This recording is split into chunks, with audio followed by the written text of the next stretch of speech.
Hello and welcome to our Business Recovery Planning webinar. It's great to have you along today. My name is Carol Burke and I'm a Senior Manager in the Business Advisory team at BDO Wellington.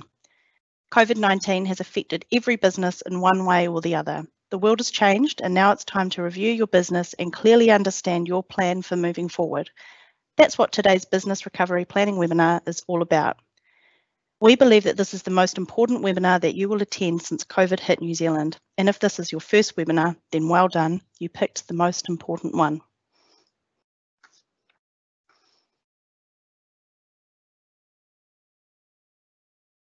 Now I'd like to introduce today's presenters, Doug and Johnny. I'm sure many of you would have crossed paths with Doug and Johnny over the years. However, for those of you who have not had the pleasure, let me introduce you. Doug is a partner in our advisory team in the Wellington office.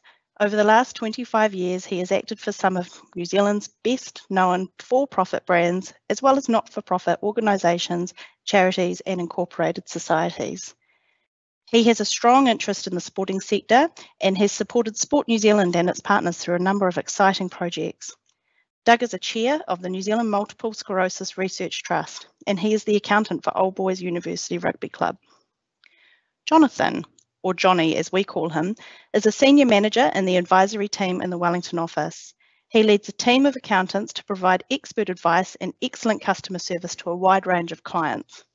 He's a board member of VULNERABILITIES, a national provider of workplace wellness and assistance services.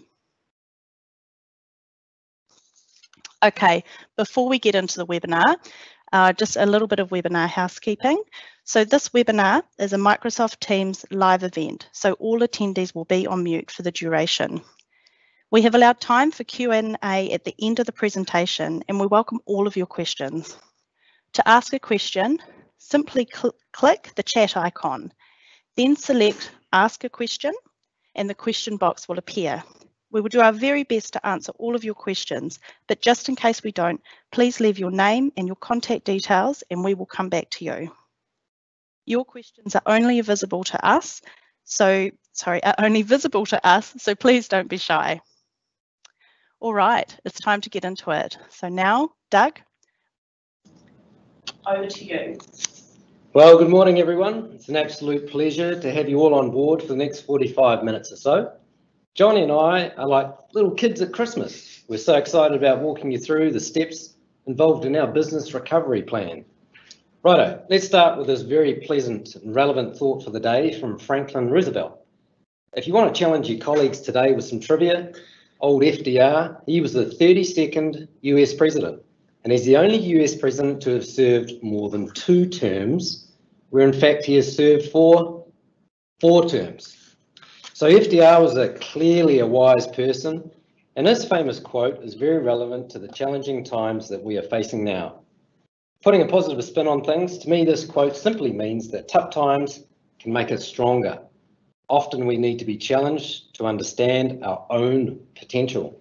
Metaphorically, the business seas are pretty rough at present, so how do we take this opportunity to be better? What do you reckon, Johnny? Can we help the business community to try and survive and thrive? Absolutely. Okay, here's our agenda for this webinar, which we expect to take around 45 minutes, including time for any questions you may have. We'll first be setting the scene, including the need to reinvent your business. Next, we'll look at the finances, opportunities and challenges, finishing with risks. We then put it all together into the business recovery plan.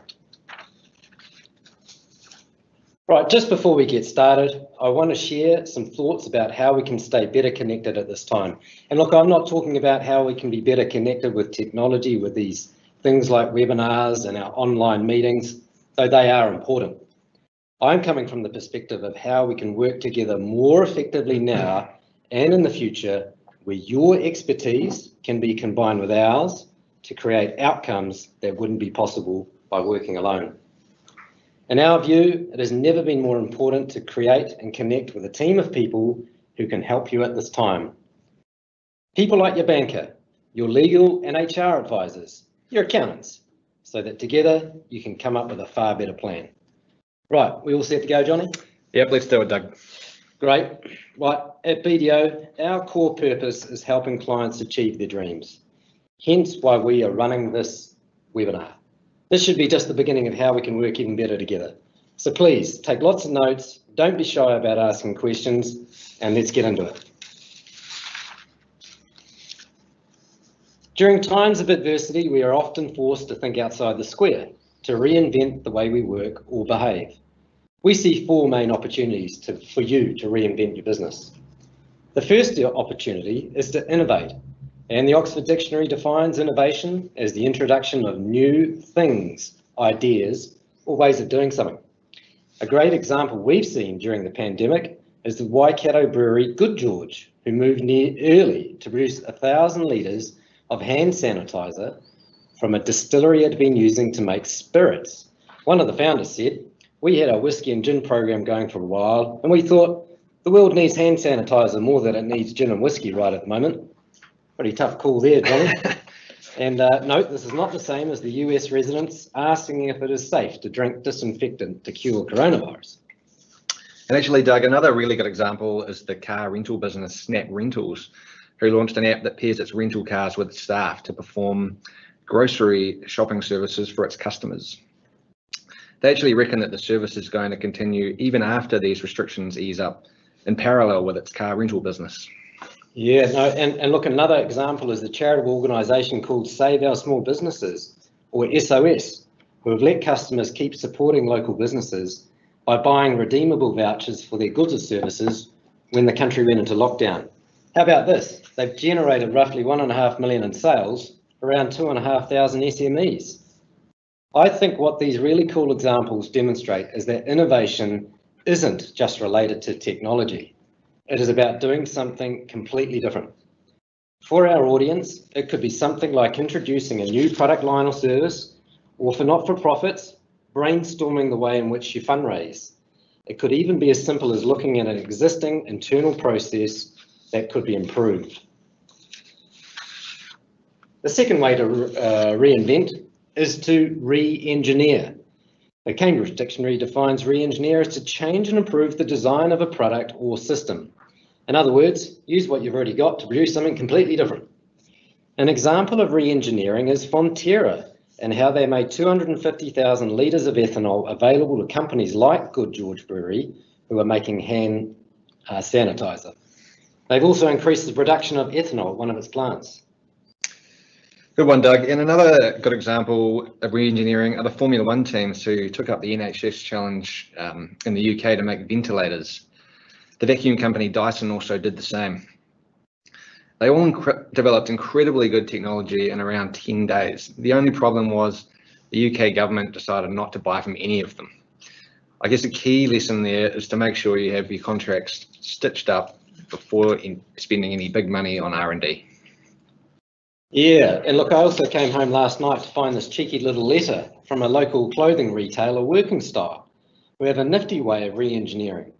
And a way to entice customers back to the shop, they are offering free undies or socks for life. Obviously, there's some fine print, but this is a smart way of capturing people's attention and re-engineering what they have into a larger sales product. The third way to reinvent your business is to adapt or change the way you deliver products or services. Adaptation is the process where you make yourself better suited to your environment.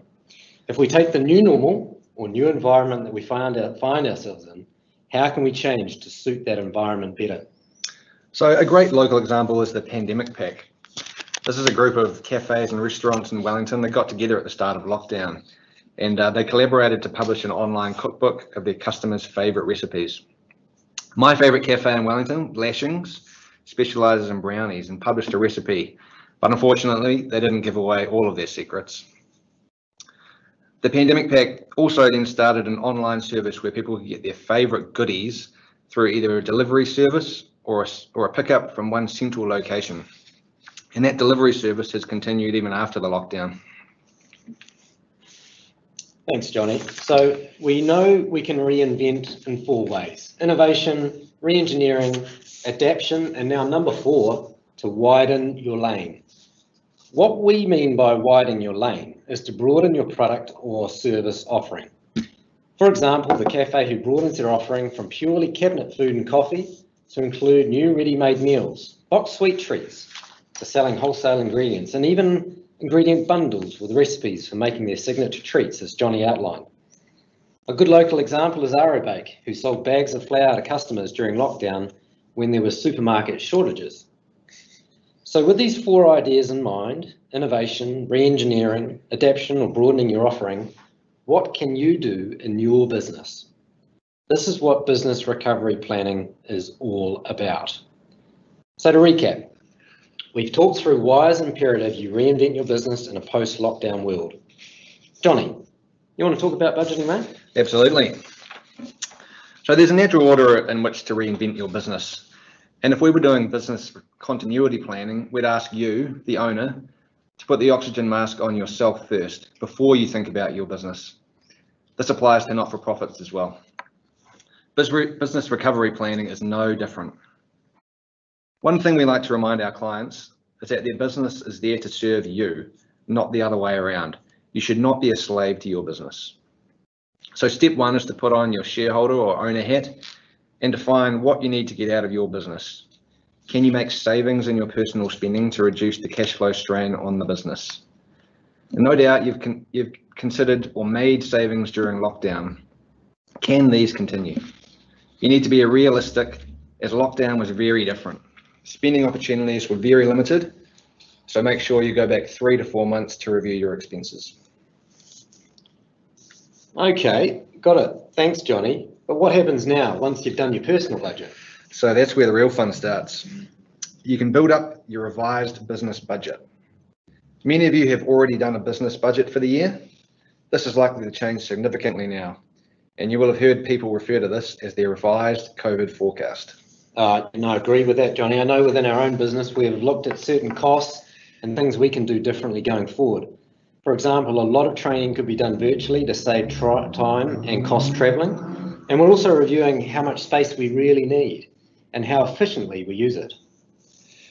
So we recommend what we call a bottom-up process. We start with the increase in cash you want to achieve for the year. It's important to start here, as many businesses found that they didn't have a sufficient war chest of cash going into the lockdown. So this is not designed to be technical accountant speak here. We just want to show you that you can take control back by going through a high-level step-by-step process. It applies whether you're a not-for-profit or a profit, albeit your outputs or outcomes may be impacted. Start by considering ways to improve your cash position. You may be able to free up cash by reducing debtors, stock, or work in progress, or by negotiating better terms with your suppliers. Loan principal payments cannot be overlooked. You need to allow for the principal repayments on existing or any new finance. You should also look at asset sales and purchases. There may be new assets your business needs or obsolete ones you can sell. And really importantly, you needed to include drawings from your personal budget and make sure that there is enough cash in the business for you. Then you can look at trading. Start with net profit after tax and build up to determine the revenue the business needs to generate.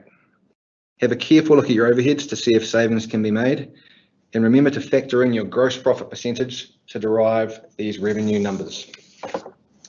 Now we can help you put all the numbers together to come up with a workable revised budget. Ideally, you will then complete a more detailed forecast on a month-by-month basis, so you have a basis from which to track your progress. So at this point, we've covered the financial aspects of business planning, your personal and your business budget. We now will move on to look at KPIs, opportunities, and challenges. And this is where having real-time digital reports of your numbers is really important. So for example, if you identify that your sales for the year needed to be $500,000, that equates to around $10,500 per week if your business is open 48 weeks for the year. You need to have a system for recording how you're going against this target. Likewise, if you have debtor terms of 7 days and your debtors are currently taking 41 days to pay you on average, you'll want to be able to measure that the number is improving. We strongly recommend that you measure no more than 5 of your most important numbers. We call these key performance indicators, or KPIs. Some examples are daily or weekly sales, gross profit by product or service, debtor days, or the increase or decrease in cash for the month. On this example, some of the KPIs are actual versus budgeted revenue, debtor days, cash on hand, and some customer analysis. Once you have the KPIs and the budget, it's important to have these numbers loaded into your financial reporting system so you can track your actual results against your budget. And we can help you with the most appropriate technology to use for your business. And Doug, over to you now. Well done, Johnny. Thanks for that. So once you know at a high level what your budget is, it's time to look at the opportunities that exist to achieve that budget. Again, we recommend focusing on no more than 5 key opportunities. Think of the ideas we talked about earlier to reinvent your business. Opportunities could also be things like working in more of an online way with your team or customers. You may no longer need the same premises, or you may need to redefine the roles in your business. There may be new lines of revenue to pursue or other businesses to acquire. Other opportunities might be around the adoption of technology or systems to improve your efficiency or online communication. Taking the time to brainstorm all opportunities to improve your business is a very, very valuable and empowering exercise. You need to leave no stone unturned here. It's also worth revisiting the opportunities at least monthly, because new opportunities are developing quickly and you need to be ready to pivot to take advantage. Of course, the flip side of opportunity is your vulnerabilities. What are the 5 biggest vulnerabilities in your business right now? They could be things like poor cash flow, a sustained downturn in demand for current products or services, grant funding drying up, poor debtor management, or banking covenants not being met. Naming the vulnerabilities enables you to make a plan to overcome them. Name so you can tame is a great mindset to have. You need to be brutally honest in your assessment of vulnerabilities. A rosy plan for your financiers or your board is not going to pass muster in these difficult times. Once you've identified your 5 biggest opportunities and 5 vulnerabilities, you need to identify 2 to 3 most critical challenges. These might be things like deciding whether or not to sell or liquidate part of the business, or establishing an online sales platform, or securing sufficient finance to trade through the next 3 months. So we strongly recommend that you do a careful analysis of all the risks in your business, and the best way to do this is to complete a risk register, which assesses the likelihood of each risk and then the consequences for your business if that risk is not mitigated. So the key words there are obviously the likelihood of the risk, consequences on your business, and what mitigants you can apply. So risks fall into the following 10 categories. First of all, we've got governance. Those sort of risks include poor planning, lack of up-to-date policy, poor discipline around working on the business. Leadership. You've got risks around communication, reporting, and team morale. Products and services, perhaps risks around lack of adaptation or innovation, as we talked about earlier. Operational, risks around suppliers and supply chain, your contracts and key customers. Marketing, risks might include poor return on investment or overspending, perhaps even a lack of digital presence. For sales, perhaps the need to adapt to e-commerce or online selling. You could have risks around poor training or overselling in these difficult times. For finance, undercapitalisation is something we see. Could be a lack of sufficient cash flow, poor financing structure, or poor debtor management, as well as poor reporting and a lack of forecasting, which is essential right now. For HR, overspending, poorly managed restructuring, which no one wants to see grievances. For administration, lack of automation, considering the use of, say, a bot. Technology, poor adaptation of software or apps, and of course, as we've all learned, moving to the cloud. Once you've identified the risks, you need to pull everything together into a cohesive plan with goals, actions, and responsibilities. Your business recovery plan is much more detailed than your business plan, in that you get down into the detail for each department of the business. And of course, goals need to be smart. That is, they need to be specific, measurable. They have to be attainable. They've got to be realistic and timely. These goals and actions should be updated regularly through some form of regular review process. At this time, we'd recommend a monthly review for at least 6 months, and then perhaps a change to quarterly after that. So let's take a closer look at this. Johnny, can you explain how to pull all of this together as a complete package? Sure thing. So depending on your circumstances, your plan should include your personal budget, your risk register, your business recovery plan, your business forecast, and an updated organisation chart if you have a team of people or if you're applying for finance. You might not need to do all of this work at the same time. You might have sufficient cash flow now, so you don't need to apply for finance. Likewise, if you don't have a team, you might not need an organisational chart. What's really important is that you establish what is right for you. What combination of these do you need and who will do them? Once this is all put together, you end up with a plan, and potentially it could look something like this hypothetical example for an electrical contracting business. The executive summary sets out the challenges to the business, including a downturn for part of the business and associated cash flow problems. Some actions are already identified here, including trying to sell part of the business, doing some more financial modelling, and overhauling some of the governance processes. And we include this executive summary so we're all on the same page about why we're making this plan. The plan includes cash flow analysis, which is built from the bottom-up approach we talked about. You can see the trading items like revenue, margins, and overheads to get you to net profit. And that flows into these other cash movements like personal drawings, asset sales and purchases, and loan principal payments. Another really important part of the plan is your critical KPIs. And as I said, we've recommended that you use no more than 5 of these. They might include things like reducing your debtor days or increasing margins or weekly sales. A list of your opportunities is included so you can focus on these areas, but also those vulnerabilities and challenges Doug talked about, so you can keep an eye on those.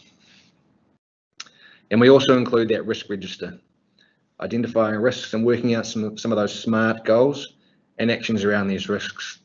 Who is responsible for these and when they will be done by? We recommend having some shorter term goals, maybe monthly or 90-day goals, as well as some of those longer term goals. So that's really what a business recovery plan looks like.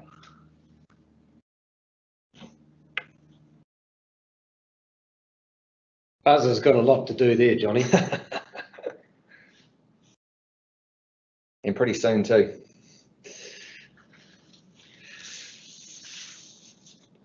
Thanks for that, Johnny. So allow me to recommend what the next steps are from here, perhaps. Doing nothing is not an option. We are entering into a period of business as not normal. Doing what you have always done is unlikely to give you the same results as you've had in the past. Remember to put the oxygen mask on yourself first. The more sustainable you can make your business right now, the better for everyone. This part includes preparing your personal budget. Make a plan to get through these challenging times. Document it and hold yourself accountable as well as others.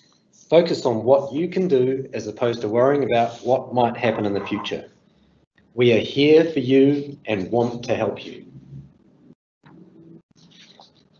Our recommended strategy is to complete a business recovery plan, and we've been receiving really good feedback about how helpful the process is. So if you haven't done your business recovery plan, now's the time to do it, as this will form a great foundation from which to build your cash flow improvement strategy. It may also help with the loan and grant funding applications. So we've got a few options for you here. You can meet with us so we can do this together. We'll send you an in-depth pre-work to complete so you have time to consider the impact COVID-19 has had on each department of your business. We'll use your completed pre-work to guide us through the plan and set goals for each department. This ensures you have a detailed and well thought out plan to give your business the very best chance of recovery. Second option is an extension on that first option, where you meet with us for the business recovery planning session, and then we'll work with you to prepare a finance application. The third option is a complimentary business recovery review. Look, we'll send you a business recovery action list to complete, which is a condensed version of the plan. The option suits those of you who may have a small business or not-for-profit that doesn't require a comprehensive business recovery plan. Once you've completed the action plan, we'll schedule a 15-minute call to review your plan and the next steps. The risk with this approach is that with everything else going on right now, you might not get around to doing the work. If you're unsure on the best way forward, or you just want to talk to us about how we can work together, we recommend a complimentary meeting to discuss your goals, your current problems and your challenges. We can then agree the best way we can support you. If you're going to need to obtain business funding, we believe it's vital that you prepare a cash flow forecast. The loan needs to be repaid, so your business needs to generate enough profit to then convert into cash to make the repayments. We know it may be difficult to commit to spending money right now. We have different payment options available, so please don't let cost be a barrier. Get in touch and we can work together to come to an arrangement that you can manage. We know that the benefits you will get from these services will be far greater than our fee. Most importantly, it's about helping you as quickly as possible, ensuring we're working with you to build a stronger, more resilient business. I also want to let people know that we have a free resilience guide and it's available to you, our audience. It's all about how to approach the 3 phases of rethinking your organisation, being react, resilience, and realise. To get this, you just need to go onto our website, and I refer you to the hyperlink on the screen. I've also written a couple of articles which staff have published recently, and more than happy to share these with people. The first one is all about planning. It relates to identifying your new strategy, preparing your cash flows as a result of that new strategy, and of course, as accountants, we can never forget your tax planning. The second article is all about businesses returning to normal again, and we've made some comments around business recovery planning. For me, one of the cornerstone attributes of a successful plan is strong and effective leadership. And boy, oh boy, have we seen some of our clients really step up and lead their people through this tough time. It's been pretty inspiring, eh, Johnny? Sure has.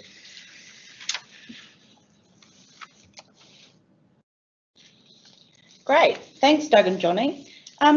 We've actually got some questions, so this is fantastic. So we'll run through those now. If anyone does have any other questions, feel free to type those in. So the first one, hi guys, can you run us through the wage subsidy extension please, as this money could form a big chunk of our revised forecast? Oh, okay, yep, no, I'll take this one, Johnny. So the scheme went live yesterday, 10th of June. It's open for application for 12 weeks, which makes that the 1st of September. So employers need to be able to confirm that they agree or comply with the details contained within the accompanying declaration. It's very similar to the first round, which contains things like agreeing to pay the subsidy onto your employees, retaining those employees for the duration of the subsidy, and doing your best to pay your employees at least 80% of their normal pay. What else? We've got employers will need to be able to demonstrate a revenue loss of at least 40% for a continuous 30-day period. And that period needs to be in the 40 days before you apply. And of course, it's compared to the same period the year before. What else? If you claim the first round of the wage subsidy, you can't claim for employees under this extension until their 12-week period run out. The amount is the same as the first round, $580 for anyone that works per week, anyone that works more than 20 hours per week, and $350 for anyone that works less than 20 hours per week. Slight difference from the first round, where this payment only covers an 8-week period as opposed to the 12-week under the first round. So as an example, I think it is for full-time employee around about $4,600 under this extension, whereas under the initial round, it was about $7,000. We expect that there will be another public register. In fact, I'm pretty sure there is. I checked yesterday, so people can see which employers have received subsidies and how much they have received. It's probably one of the key things of this, and it's also relevant to the first round of the wage subsidy, is if you do claim, making sure you have a very robust file outlining exactly the case for claiming, and obviously ticking and bashing your way through that declaration and making things very clear as to your calculation, either in the first round being the 30% or in this round the 40%, and how you've calculated that, because there is a high chance of being audited by MSD. So very, I underline that, guys, that is very crucial that you do have that audit file. And obviously if you need a hand with that, just give us a buzz. Great, awesome. So there's another question here. Good morning. Really like the idea of creating a recovery plan, but I'm flat out already. How can I make the time to do this? Yes, this is the $1 million question, isn't it? But if you don't mind, I'll take this one. Yeah. So now's the time really to be doing this. And as we've said earlier, doing nothing is not an option. You have to invest in yourself right now. Even if you simply just want to talk to us about the complimentary review, that's actually a great start. We all have to change in some shape or form. And if you did nothing and your competitors surged ahead and you missed a key opportunity, imagine that. The time commitment from the BRP process is a couple of hours of prep by yourselves, and then we work through your info and collate the templates ready for a planning session that we have with you. The session is where the real magic happens. And what you'll walk away with is a clear path and understanding of what you need to do, how you do it, who does it, and by when. And also, how will you monitor progress against this? The overall time commitment from you will be less than a day. So I will ask you back a question. With all the opportunities and vulnerabilities in front of you, can you afford not to invest this time? So we have one more question here. So thanks for this, Johnny and Doug. Keen to know more about the IRD small business cash flow loan, as this could be part of our recovery plan, but are we too late? You mind if I take this one? Okay. So I've been helping a couple of clients with these lately, and I'm pretty familiar with it. The scheme has just been extended to 24th of July. That's the first thing to note. So if you haven't done it yet, you've still got a bit of time to apply. Some of the key criteria to be eligible: that you have to have up to 50 FTEs, no more. You were eligible for the first round of the wage subsidy, and that your business is viable. So that means sort of has to be able to pay its debts as they fall due in the next 18 months. The business can borrow up to $10,000 and then another $1,800 for each full-time employee, and that's up to a maximum of $100,000. So there's no interest if the loan is paid back within a year. Otherwise, the interest is 3%, which is a pretty good rate. And that interest in that period is up to 5 years, and you don't have to make any repayments for the first 2 years. And just to do the application, that's through MyIR, the Inland Revenue website. So that's the place to go. Okay, so it's all about FTEs. Okay, yep. Thanks, Johnny. Great. Awesome. Okay, guys. Well, time is precious. We're doing really good for time, but I'm very conscious we don't want to run over. So that's all the questions we have. There were one or two other questions there, but I feel like it's something that we'll come back in touch with you. And if you didn't get a chance to ask a question and something pops up, feel free to contact us. All right. So it's time to wrap things up. Thanks for making time to attend the webinar. We appreciate that your time is really valuable right now. We hope we've given you plenty of ideas to think about, along with some clear ideas and options for how BDO can support you. Before we all head off, I'd like to share this little quote with you. Nothing is so contagious as enthusiasm, and we hope that we have demonstrated our enthusiasm for the recovery ahead. And I always say, well, without enthusiasm, I can complete a task, but with it, I can accomplish so much more. So that's the end of the webinar. Thanks again for all of you who have attended, and we encourage you all to get in touch. A recording of this webinar will be made available, so feel free to contact us if you don't get that. However, if you registered, you should receive an email by the end of today.